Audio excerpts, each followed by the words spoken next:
Welcome to Ed Meliora, where we're on a journey toward better things in body and soul. We're your host, Jonah Lonclos and Carly Lonclos.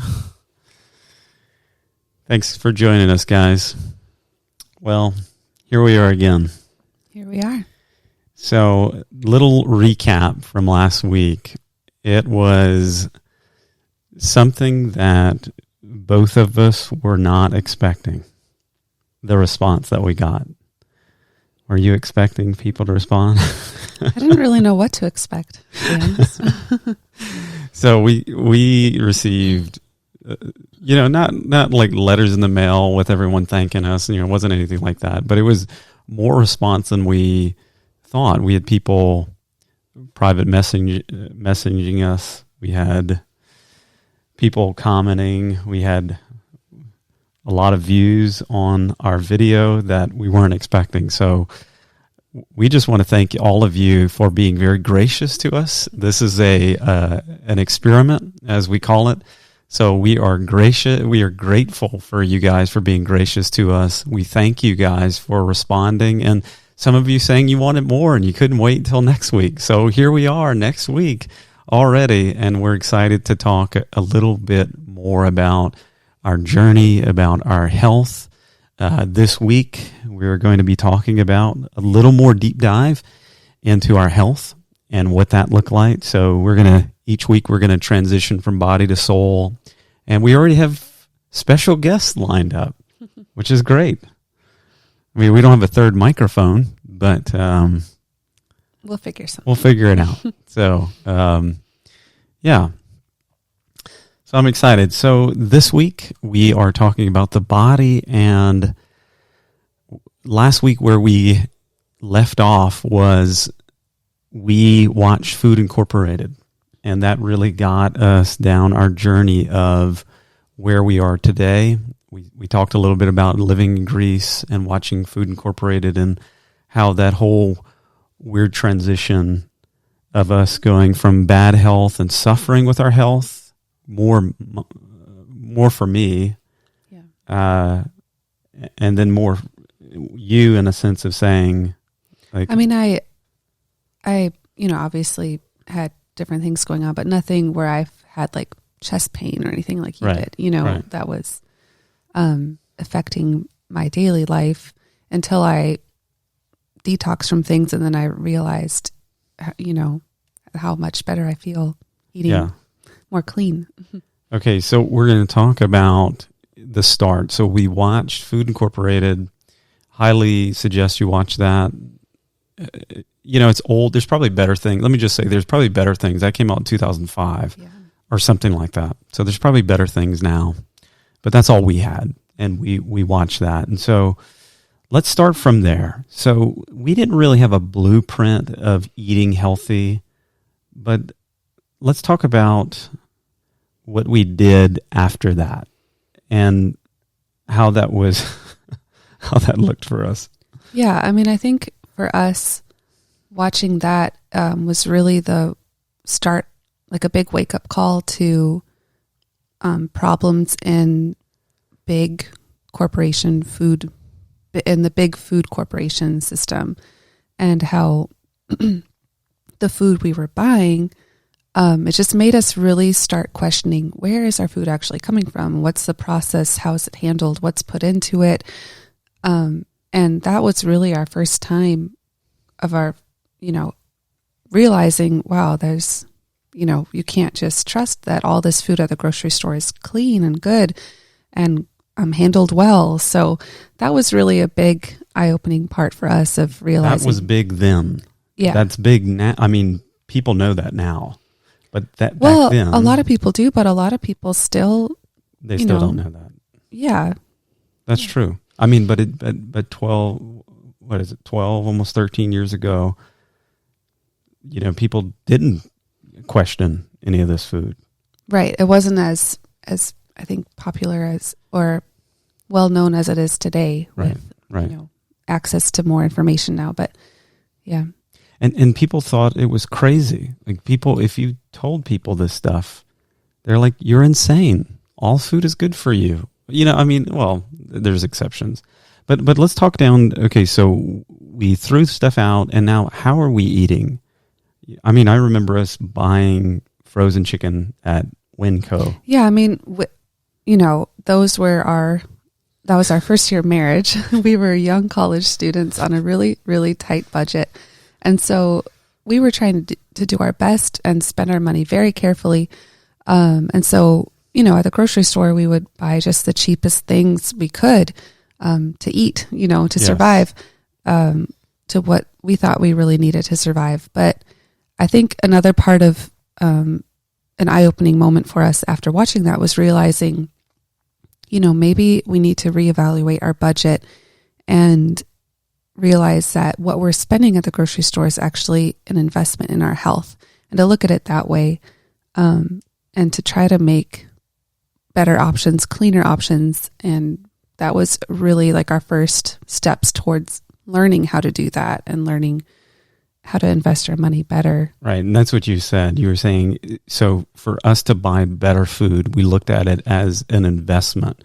So it's like kind of like you buy insurance. You buy some of the best insurance, and you see that as some people see it as an investment. It's like you want really good insurance so that when something goes bad, or, you find good stock, to invest in the stock market, and you invest your money, or real estate. And we looked at it when buying food as an investment in our health. Mm-hmm. So we don't have to go to the hospital as much because we eat the right things. Yeah. And we just learned this took years. We were on a really, really tight budget then.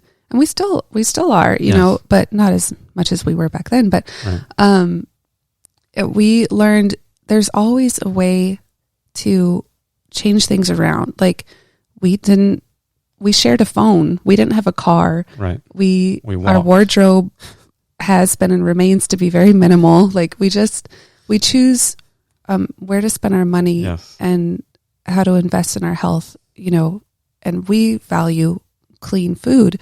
And so that's, and we're both on the same page about it. That's a big thing too. And that's one thing I wanted to bring up. I know we didn't talk about this before, but usually when you talk about health in a couple, like with couples, it's usually one or the other.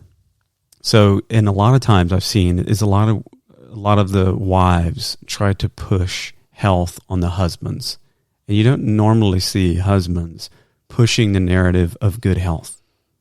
It's very rare that I see that. Okay.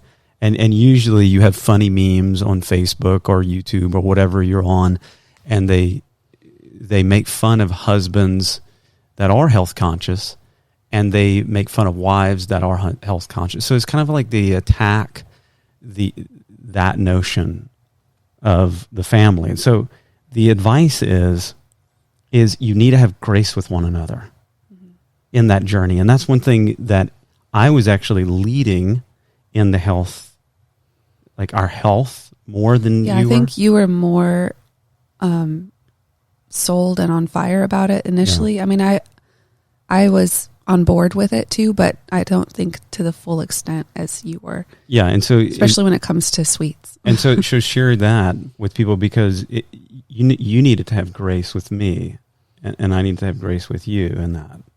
So what did that look like for you? That I was on fire, I was zealous, right? And how did that work with you? Yeah, I mean, it was just a big learning curve for both of us of how to come together to make better choices, and it's just been such a journey now. It's hard to remember. It is, but you were very gracious with me because I was pursuing how to cure things in my life, how to help my health, and you were very supportive in that. And so one of the other has to be supportive. If you have one against the other, you're going to be torn apart. As they say, a house divided against itself. It's especially in these cases, it's going to be very difficult for you. So there needs to be two working together, one supportive of the other when it comes to the health journey. And so just examples of what we would eat. I mean, we had frozen chicken. We had like coffee creamer, the really bad coffee creamer. And probably some of you are going to be like, oh no. And we would drink that stuff like milk. That was like our special treat. We would get, Yes. the flavored coffee creamers and different things, But yeah, after watching that, I think going back to that was changing, looking at ingredients closer and realizing, I think sugar at that point was like a big thing that we were trying to stay away from. Yes. And that was a big thing, and that's in everything. And so we were just learning how to detox from that kind of, Yeah, so sugar was a big thing, and that's what we were watching. And one thing about sugar is that we were watching about it is that it caused inflammation. And so inflammation in the body is terrible. It's a bad thing. And so we'll get to that in a little bit. But so as we were in Spokane, we were in Spokane for a number of years.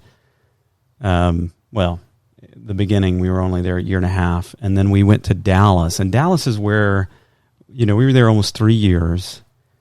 And I think our budget was actually worse in Dallas because we had, my schooling was more expensive. And you were in school and you had 3 jobs. And I was working 50 hours a week plus over full-time seminary. Our life was busy. We didn't have kids, so that helped. But we really, I think our health, being health-wise, expanded in that time. Yeah. We continued to take steps of learning how to cook more clean and really like cooking more from home and trying to plan ahead if we were going to be out, bring meals with us, bring meals to school, pack lunches, Right. Taking steps of that and having home cooked meals and avoiding processed foods and prepackaged foods and things like that. No fast food, no sodas, no crazy soft drinks of any kind. So we were very minimal. And so what we were doing is we were trying to detox our body. And then how I began to stretch my mind was there was this guy, and he's still on there today as nutrition.org, Dr. Michael Greger. And he was all about plant-based dieting. And he was more about vegan, being a vegan. I think he still is a vegan. And we got into vegetarianism, and I never called myself a vegan. We never called ourselves vegetarian or vegan, but we ate little meat because of the wrong kind of meat could have a triggering response on your body. Meaning if you eat meat with a lot of hormones and just terrible meat that was treated bad, let's say chicken that was just fed all processed foods, antibiotics and all of these things, and you're putting this in you're putting all that trash that they ate. And so it's going to trigger mutations in your body. So meats, he was talking about, Dr. Greger, was that it causes there's carcinogens in foods like burnt pieces of meat, or eating sugar. It causes your body to have a triggering response and inflammation as well. And so one thing I was learning during that time was about garlic and about cloves and about like turmeric and all of these herbs that we have and spices and stuff that we have in our cabinets that we don't use. They actually fight against the response of inflammation and mutations through different types of meat you eat. And so that was really, so we pulled away from eggs, we pulled away from dairy, we pulled away from a lot of things, and my weight just plummeted greatly because of that. And yeah, that was a big learning curve. And that was a unique time too, like trying to find creative things to cook and eat. And so that's where you come in too, where you started kind cooking. of go along with that. And we were never fully like called ourselves vegan or anything, Right. but we were learning how to not eat as much meat at that time, and kind of learning how to choose better meat sources. And again, we were on a really tight budget, so with better sourced meat, it's more expensive, so I think eating more vegetarian type meals helped save us a lot of money that way. Right. And it did allow us to kind of reset our body in a way too. And just learn how to be more creative in the kitchen and learn, that you don't have to have meat in every meal and things like that. And just learn a different way to do things and how to eat more clean. And, yeah.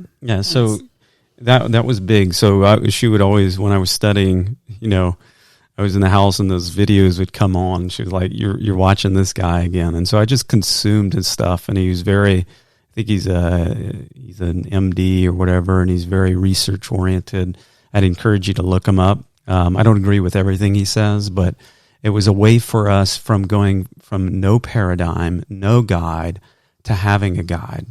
And he was looking at peer-reviewed research about meat and what meat does to you. Anyway, so we went from there, really started to feel good, and people thought we were super weird, though. we are super weird. But even back then, too, yes. Even more so, I think, because we were avoiding meat more. We eat meat more now because we find better sources now. But people would say things like, "Oh, you're eating tree bark again," or we were super. We were into it, and probably a little too into it. You go through these stages with everything, and so, but I think it. Because we even ventured into doing the meat replacement things, like the Beyond Burger thing, which that's terrible. Is so bad for you, But so it's you have to give yourself grace because you're learning and you don't know, and you're just trying different things, and you're trying to make better choices, and then you do some more research and you find later that's almost worse for you, so right. It's funny to look back on mistakes we've made along the way of we're not just always improving, but it's kind of a up and down journey, and that twists and turns. It makes us who we are, and saying that we made mistakes, we did the wrong things, right? We were experimenting, but the problem is, and this is what Dr. Greger said, he says, if you're not willing to be open to change, then you're never going to go anywhere. And that's true to so many things theologically. It's true to so many things with your health, with what you do in life. And so that's just something to keep in mind as you are on your journey of health, is don't be afraid to try things. Yeah. And I think that has been kind of the theme of this journey, is learning how to keep our minds open to that we're always learning, and we're not going to arrive, and we're not going to be 100% perfect. And that's not our goal, but our goal is to learn and to, but not be so stringent with it either. We don't let it control our lives. Eating with people. We made early on a kind of a pack. We choose our relationships with people over over food. So, to a certain extent. That's right. If someone wants to meet us at McDonald's, or we'll say, "Hey, why don't you come over to our house, and we'll have lunch." Well, don't give all our secrets away. Just kidding. Or let's meet here instead, or whatever. There's certain hardline things, but then for the most part, if someone has us over to their house for a meal, or wants to eat out with us or whatever, we will do that and happily and gladly accept people's cooked food for us, and people having us over, and we value relationships over that. So there needs to be that, when you are on that journey, there needs to be that reminder of it's people first. And that really boils into, it's about community. It's about your community as well. It's not just you on a pursuit to be better. Mm-hmm. It's you also having others join you in that, and also sharing good meals with people, because we've really helped others see healthier meals could be really good. Yeah. But also, like when you eat something healthy, you're like, it's not so good. And sometimes, so we've done that as well. So we've had really healthy things, but they are terrible to eat. And then, but really our journey was like, how do we cook good food that's not only good for you, but tastes good? Mm-hmm. And I think that's a challenge, especially living in Louisiana as well. Mm-hmm. So Dallas, so we're at year 5, by the time we end Dallas. And then Trader Joe's came in the picture, and Trader Joe's is not all in, but we thought Trader Joe's in Dallas. We found it in Spokane. Yeah, we became big fans. We became big fans. A little too big, I think. A little too much, I think. Like cultish a bit, the Trader Joe's. But they have good food. But people like Trader Joe's, I think, only because, not the good food, but because of the snacks. Yeah.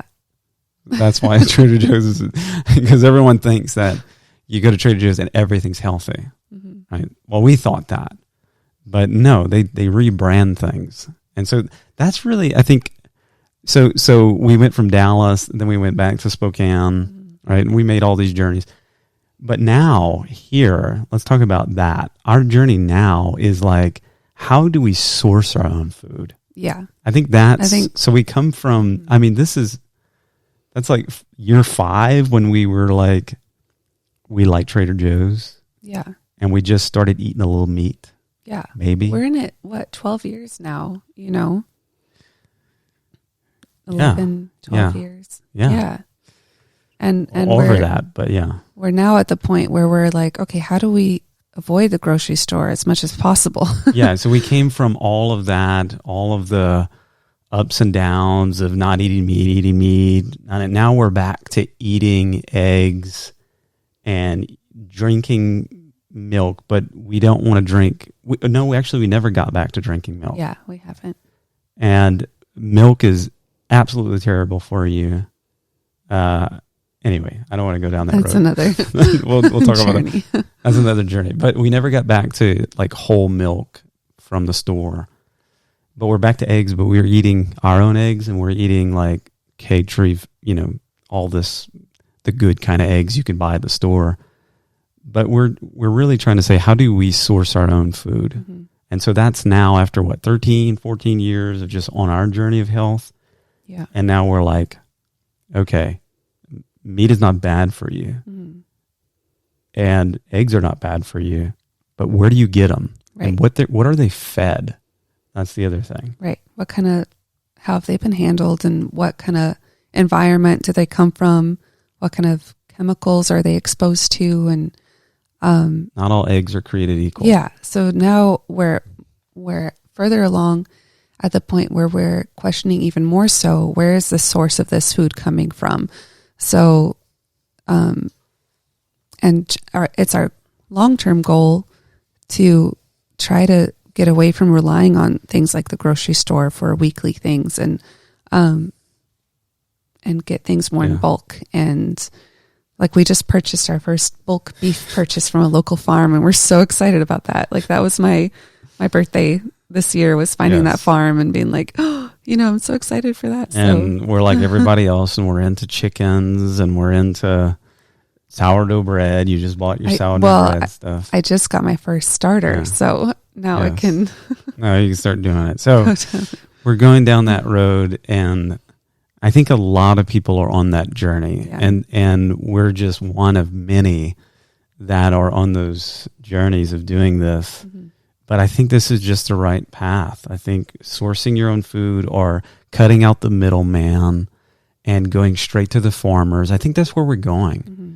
And I think it's much healthier for us, and we're going to be much healthier people, as we seek out these avenues of our food. Yeah. They're treated well. The animals are treated well.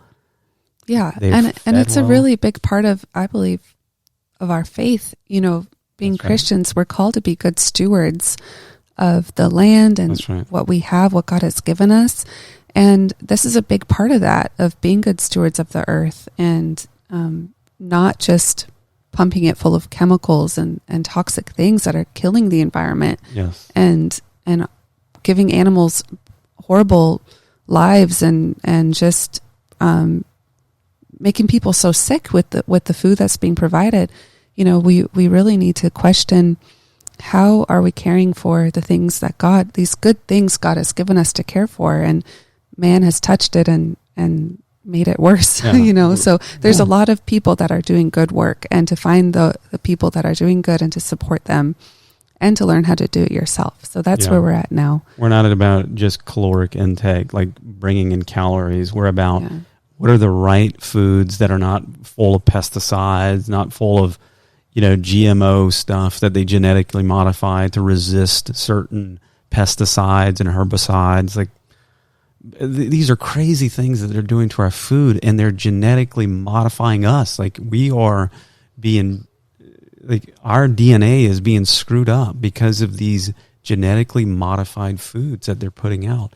And people don't realize that. I don't think people question these things. Well, there are now, but I think a lot of people are now, but I still think there's quite a few people who either just don't question it or don't take the time to really look into it.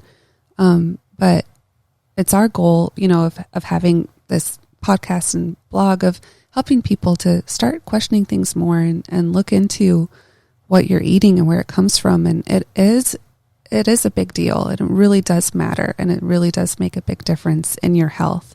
Yeah, and I would just say we're doing it not to be problems, but solutions. How do you create a solution for this? Get your own chickens, right?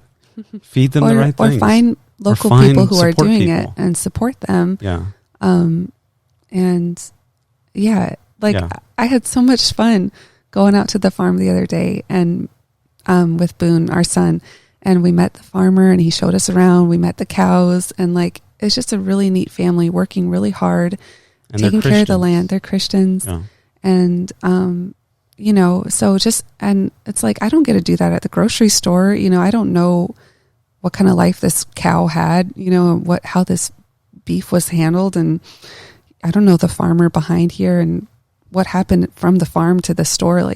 You don't know that, but it was really fun. I really, had a blast going out there, and I feel more at peace and more ease of mind having that beef and knowing I'm feeding my family this, and I know exactly where it's from, and the farmer who took care of the cow. And so that was kind of our first time doing something like that. Mm-hmm. And it's just getting me on fire to keep doing it, and find better sources for things. So, yeah. Well, that was a deep dive, and most of you probably think we're crazy after this, and you won't want us to be friends with us. No, I'm just kidding.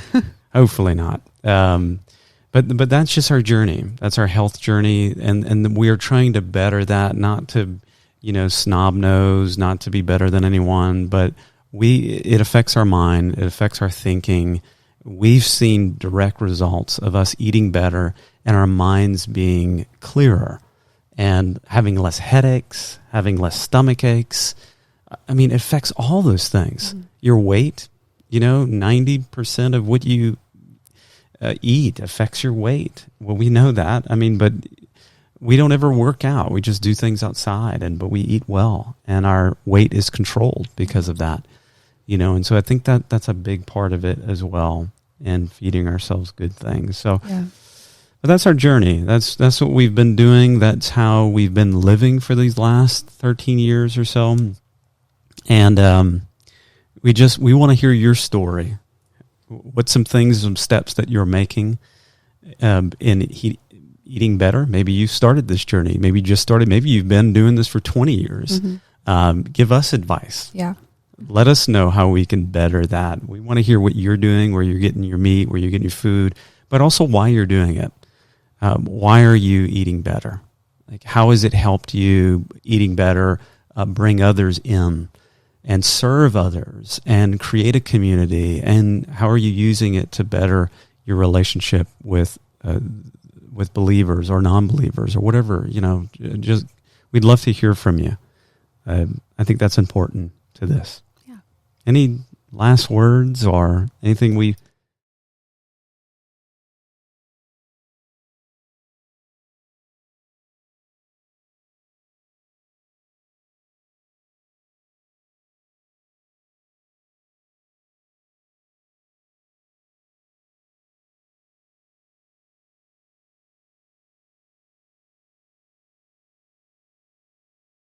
how one thing that's really helped us is we have control of what comes into our home. And majority of the time we're home eating, meals at home 3 times a day or whatever. So that's where you can control the controllables, as people say. And that's the majority of your food intake. Or even if you work outside the home, you can pack meals to bring with you or whatnot. So when it comes time to like going out with your friends or people having you over to their home, that's when you don't have to be so stringent, and you can eat the food they prepare for you happily and gladly, and and just know your limits. You'll have better relationships because of it. Yeah. Well, I think that's good for today. Thank you all for coming along this journey with us. We are so grateful that you're here, and we want to hear from you again. Let us know what you're doing. We need your support as we are on this journey toward better things, ad meliora, and here's to eating healthier. And our cat Mia joined us us tonight, we didn't introduce her. This is Mia. She's 10 years old. Yeah. So, all right, guys. Well, thanks for joining us in our living room again. We look forward to seeing you next Monday. Have a good night.